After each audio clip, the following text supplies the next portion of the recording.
Hey, this is Tony with BT Media Group, and in this video I want to talk about what changes might have to take place so the music industry, at least the touring music industry, can survive. As many of you know, the music industry is going to be the last to open. Concerts, theaters, arenas, they are the very last on these tiered openings that we're seeing with essential business and things like that. The industry is really going to take a hit having to wait to the very last. And not only wait, but the guidelines for an arena or a theater to actually open up is going to be crazy. What a lot of people don't realize is arenas and theaters and stadiums don't make a lot of money. In fact, a lot of arenas work in a deficit just because of the commerce they bring into the city outweighs the deficit. And this kind of tears down in theaters, small venues, everything.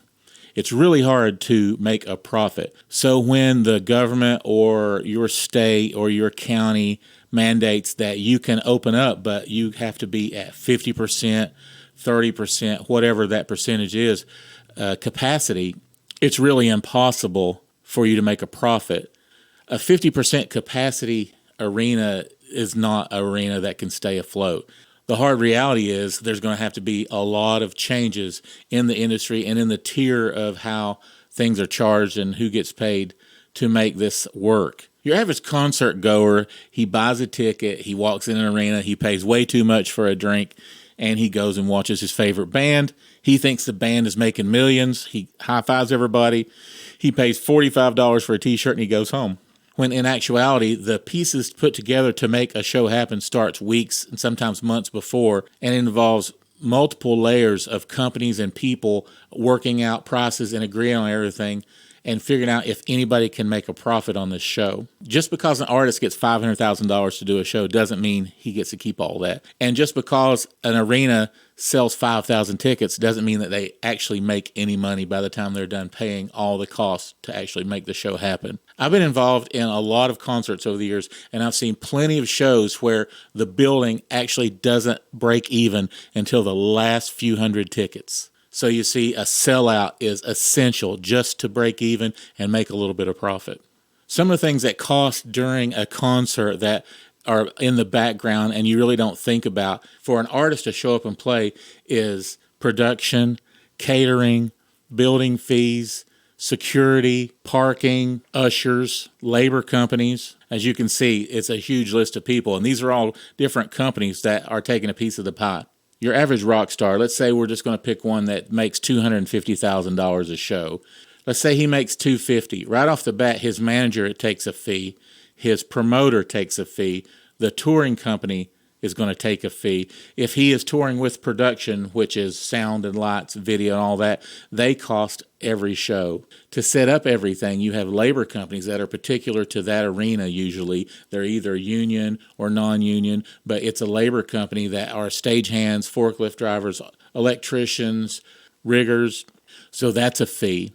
So your artist that's making $250,000, his manager is going to get 10 or 15%. So the artist that's making $250,000, he has to pay his band, he has to pay his production company, his own personal one that tours with him, he has to pay his manager, the booking agent gets a cut, the touring manager gets a cut. So right off the bat, a big piece of his pie is gone. Even the merchandise is divvied up, and a lot of times the building gets a percentage, the record label gets a percentage, and you hire a third-party company to take care of it.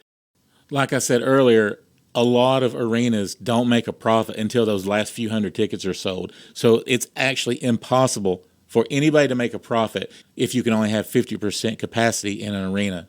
So how do we fix this? How's this going to work in the interim until we can get back to complete normalcy? People a lot smarter than me, I'm sure, are working out these details. I've heard from large production companies and agencies that book concerts like Live Nation say that they have to go to the artist and say, we have to reduce fees. But an artist coming in at a cheaper rate really doesn't fix anything if the rest of the pyramid is all the same prices still. There's just no way for an artist that usually gets $500,000 a show to play in arenas at 50% capacity and still get his $500,000. The math just does not work. So my question to you guys is, how do you think we should fix this? Do artists just need to drop their prices? Unfortunately, the side effect of all this is less staff, less people being hired back, smaller production, less security.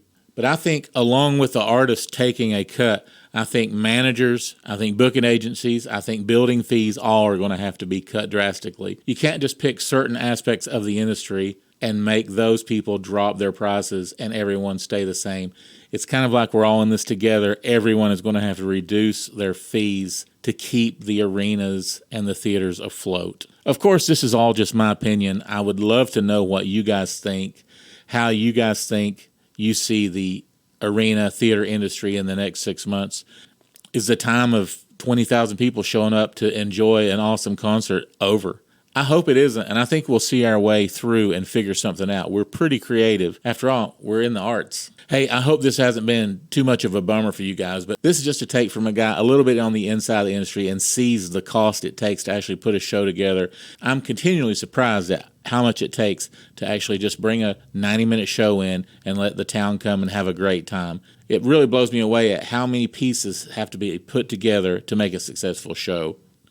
It's pretty cool to think a rock star wouldn't be a rock star without hundreds of people working all day to make it happen. Hey, this has been Tony with BT Media Group. I hope you like kind of an inside look at this part of the industry. I'd love to know what you think your town is going to do with your arenas, your theaters, and how you see concerts coming back to your area. Don't forget to like and subscribe, and any questions you have with what I just talked about, I'd love to hear them in the comments below. I will go through and talk to everybody. And hopefully music will be live again soon, and we'll all have a good time, and we'll all get to see our rock and roll heroes. You guys take care. I'll see you next time.